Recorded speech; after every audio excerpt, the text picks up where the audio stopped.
ন মানুহে কোন সময়ত অকল জাঙিয়াটো পিন্ধায় আকৌ মানে সেই সময়ত লং পেণ্ট নিপিন্ধে অকল জাঙিয়াটো পিন্ধে সেইটো নাজানো নেকি কি মানে হুৱা মাৰি পিঠাই আকৌ হোৱা সময়ত আকৌ নহয় কেতিয়া আৰে মানুহে যেতিয়া চুইয়া পিন্ধে মানুহে ভাত খাই উঠি কি কয় কচোন তামোল খায় তামোল নহয় কি কিছুমানে হাঁকিবলৈ যায়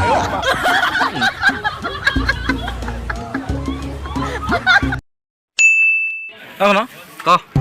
ধৰি লওক ঘৰখনৰ ছোৱালী দুজনী আছে তই সৰুজনী লৈ আনিলি ডাঙৰজনী কি হ'ব এইজনী ঘৰতে চুৰি তুলি পকিয়াই একদম বুঢ়ী হ'বগৈ নহয় কি হ'ব তোৰ জেহা হ'ব আকৌ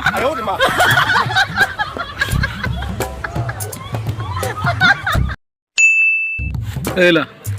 বিয়া পাতিলে কি হয় কচোন ল'ৰা ছোৱালী হয় আকৌ ল'ৰা ছোৱালী নহয় কি হয় মাথাটো গৰম হয়